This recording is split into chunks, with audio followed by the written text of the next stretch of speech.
Donc, je suis expert technique espace vert chez Séquence. Séquence, vous pouvez passer la diapo suivante. Voilà, Séquence est un bailleur social présent sur tous les départements d'Île-de-France. Diapo suivante. Voilà, nous gérons 100 000 logements en Île-de-France. Donc, ça représente quand même 230 000 locataires. Et nous avons 840 jardins de résidence en contrat d'entretien. Et nous avons aussi un autre contrat d'entretien spécifique pour nos arbres avec plus de 20 000 arbres. Voilà ce que je peux dire comme quelques chiffres clés. Diapo suivante.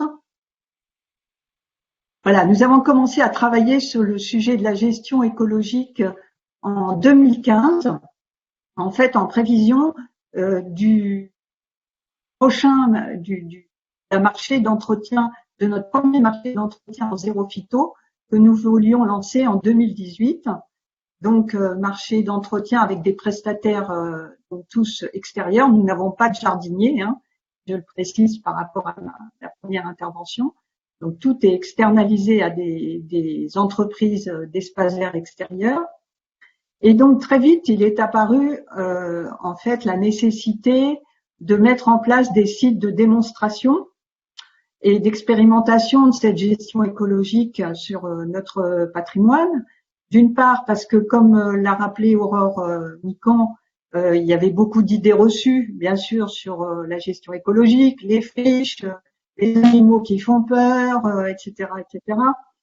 Et donc, il fallait convaincre les gestionnaires que c'était faisable dans un site de logement collectif.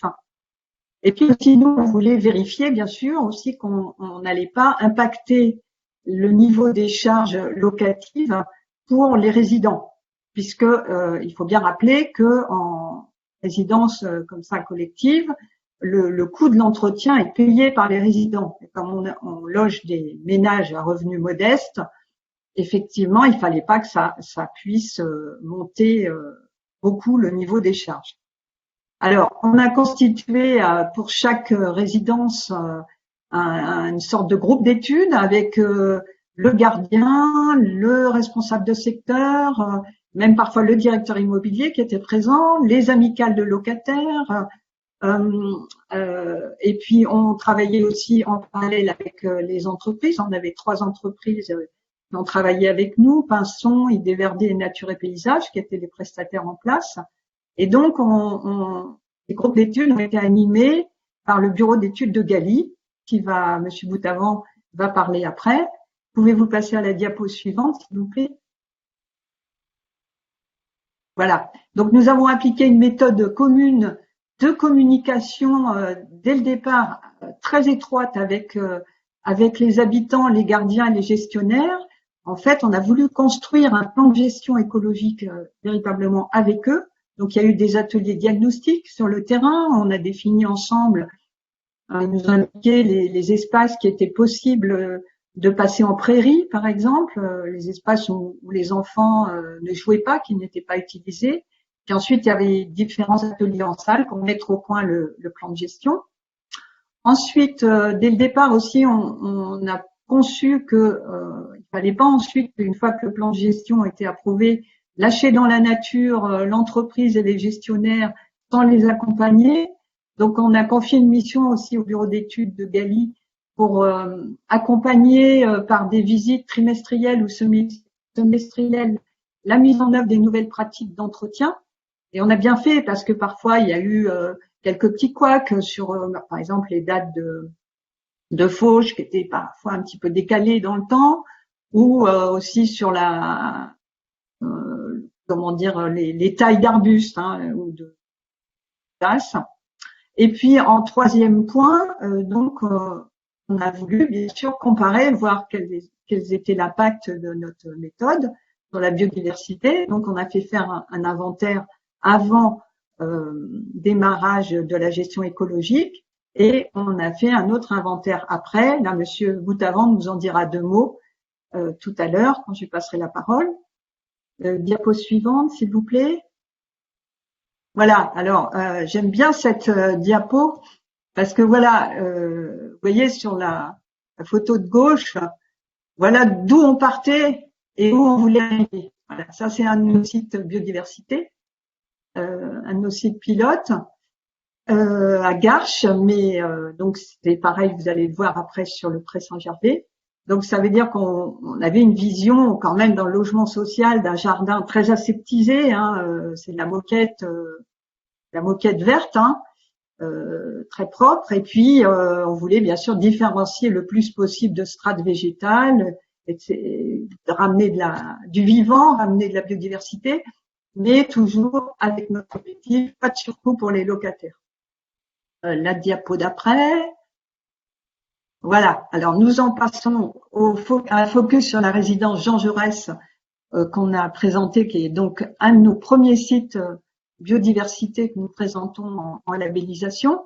Alors vous voyez sur le petite vignette de droite la situation de la résidence. On est en limite du 19e arrondissement de Paris et de la commune du Pré-Saint-Gervais, juste derrière le périphérique et ce gros ruban rouge là sur le plan.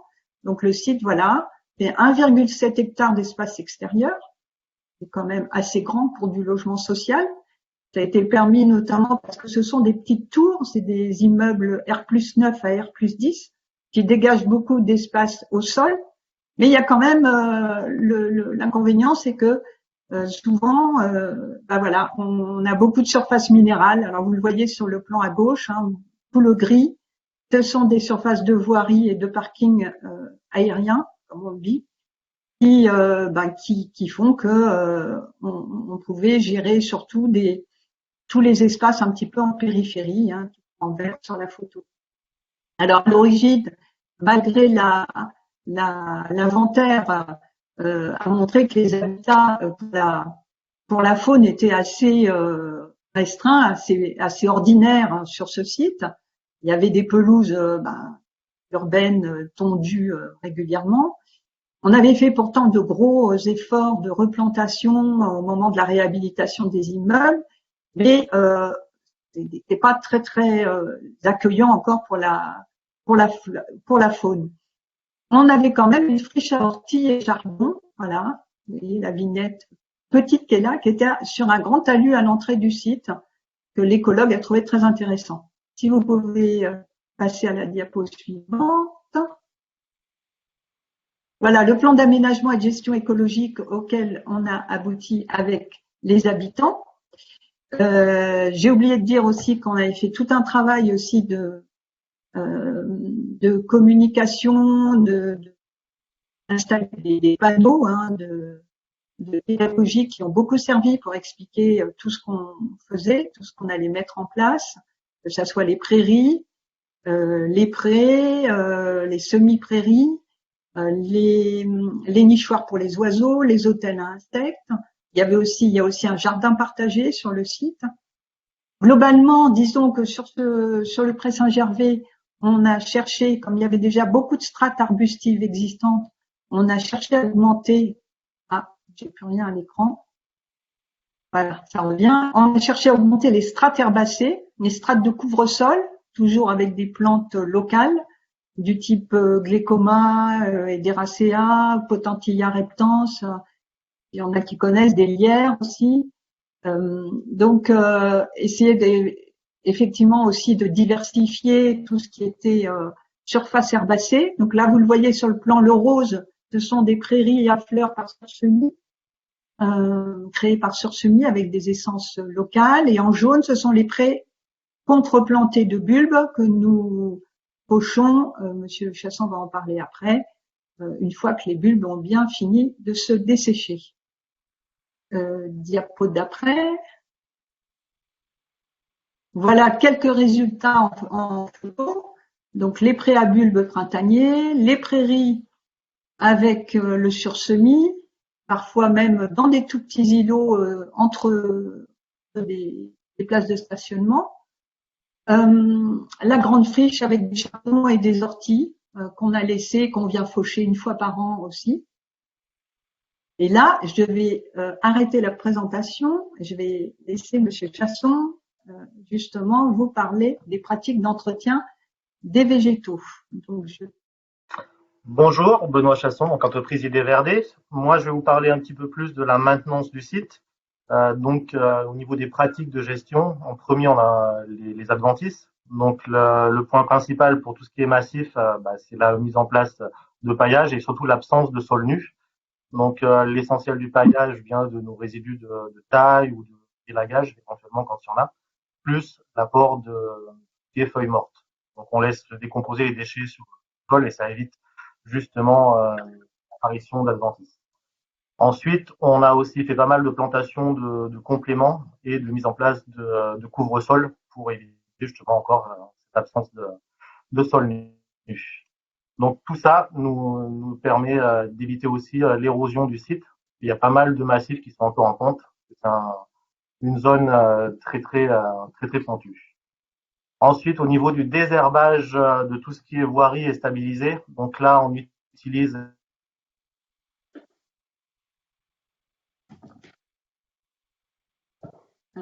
les herbeurs et zones d'enrobés.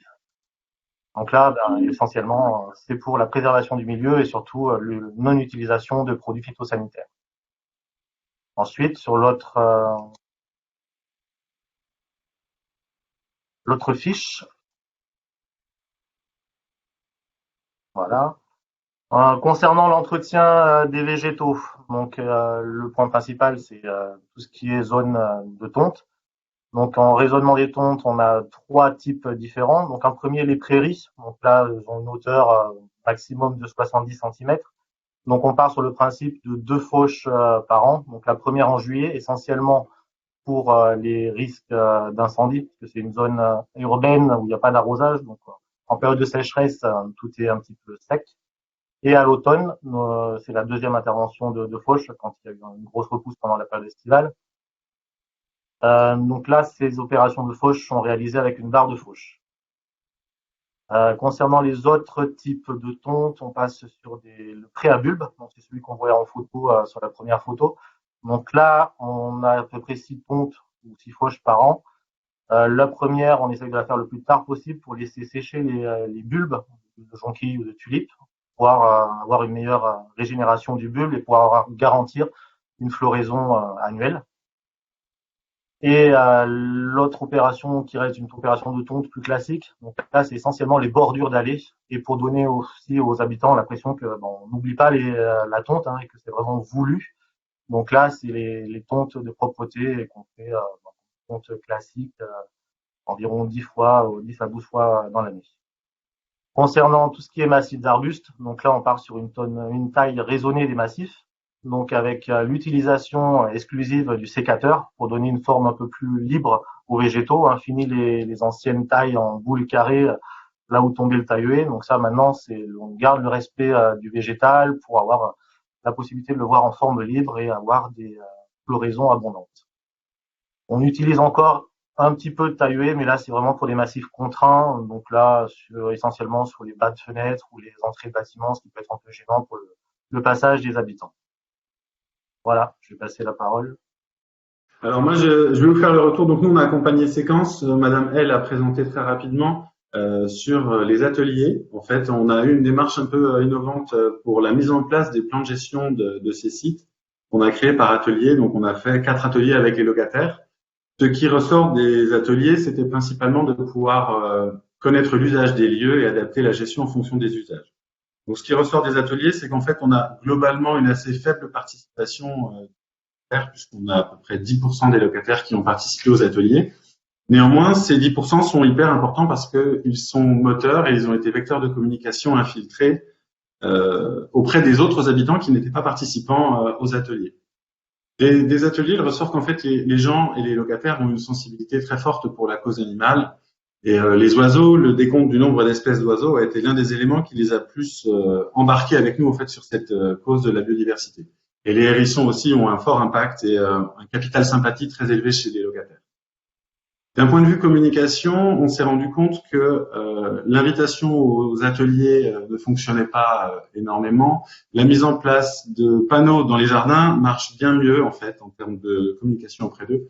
On avait aussi envoyé des courriers à chaque locataire, ce qui n'a pas eu l'air de toucher beaucoup les gens. D'un point de vue suivi des entreprises, puisqu'on a eu une mission d'accompagnement des entreprises pendant 4 ans, le bilan est plutôt très positif, puisque j'aurais dit en 2016 que c'était pas gagné. On avait quand même une mission de proposer une gestion écologique à ISO coût, c'est-à-dire un coût constant par rapport à une gestion classique. Et il est vrai que les entreprises au départ pouvaient être un peu sceptiques. Mais en tout cas, en 4 ans, on a vu clairement changer le comportement des entreprises, puisqu'à l'heure actuelle, toutes les entreprises qui ont joué le jeu avec nous s'en sortent et arrivent à mettre en place la gestion écologique comme on l'avait imaginé. Donc moi, de ce que j'observe, la plus grande difficulté reste quand même sur les modalités de gestion de l'herbe, qui était à l'origine tout tondue, qui devient maintenant une gestion de la strate herbacée, on va l'appeler comme ça, avec de la tonte, du pré, de la prairie de fauche et de la prairie fleurie. Donc effectivement, ça implique d'expliquer auprès des équipes et de bien faire comprendre où sont attendus les différents résultats. Ensuite, comme l'a dit Monsieur Chasson, c'est la fin de l'arbuste en poisson pané, puisque les haies reprennent forme libre, qui peut parfois surprendre les locataires, voire la maîtrise d'ouvrage, puisque la gestion raisonnée des arbustes, du moins la taille douce des arbustes, implique parfois des tailles sévères au sécateur qui peuvent modifier l'apparence de la haie. Et enfin, on note sur ce site, en tout cas sur le site du Pré Saint-Gervais, qu'il y a des endroits où on ne peut pas laisser les arbustes en taille libre pour une raison de place, comme on le voit sur la petite photo à gauche. La conception n'a pas anticipé le volume que prendraient les arbustes, et en fait, si on laisse les arbustes se développer, ils bouchent les fenêtres. Donc, d'un point de vue biodiversité, on a fait 2 choses, donc un diagnostic de départ, et puis ensuite un suivi au bout de 3 ans avec un écologue, donc qui est passé sur site. Malheureusement, les inventaires ne sont pas en notre faveur parce que l'année de suivi, la météo était assez défavorable. Donc, si on s'en suit seulement le compte d'espèces à l'origine et le compte d'espèces à la fin, les chiffres sont pas exceptionnels, c'est-à-dire qu'on observe une dizaine d'espèces en plus sur les sites après 2 à 3 ans de gestion écologique. Néanmoins, le passage de l'écologue nous a confirmé que les habitats s'étaient nettement améliorés, qu'on observait désormais des gazons qui étaient diversifiés et qui étaient fleuris, et que le nombre d'habitats s'était nettement amélioré. Par rapport à la prairie fleurie, on a eu aussi un retour d'expérience qui est intéressant, c'est qu'on a utilisé des prairies fleuries sauvages, donc avec des plantes locales, et elles ont mis un peu plus de 3 ans à s'installer, ce qui peut être long pour certains locataires. Donc ça, c'était notre bilan retour. On peut passer sur la diapo de conclusion. Et donc, pourquoi un label éco-jardin ? Je crois qu'en fait, ça se voit déjà sur la photo, parce qu'en fait, il y avait beaucoup de monde impliqué dans la démarche, et ce label, c'est une bonne gratification donc de tous les acteurs qui sont rentrés avec nous sur le projet, donc que sont les gardiens, l'entreprise, avec les agents techniques, mais aussi les agents commerciaux, puisqu'en fait, les deux étaient impactés, avec l'amicale des locataires qui a joué le jeu avec nous, comme on voit le petit panneau en bas à gauche expliquant que sur le site, il n'y a pas de produits phytosanitaires, mais aussi les chargés de développement urbain, que sont la PES, et, comme on l'a dit tout à l'heure, Séquence, qui a été impliqué à différents niveaux, donc le gardien, le manager, mais aussi la direction technique. Et puis le label donnait une reconnaissance à la démarche et une visibilité grand public par ces petits panneaux éco-jardins. Les gardiens ont désormais la possibilité d'expliquer plus facilement aux nouveaux locataires que le site sur lequel ils arrivent a des espaces verts qui sont peut-être pas comme ils pourraient les voir ailleurs, mais qui sont gérés de façon écologique. Donc ça donne une bonne légitimité à l'aspect du jardin, qui peut parfois être un peu différent par rapport à ce dont on avait l'habitude avant. Et enfin, je dirais que c'est un outil de sensibilisation très intéressant, puisque ça permet de donner à voir des choses qui ne se voient pas forcément.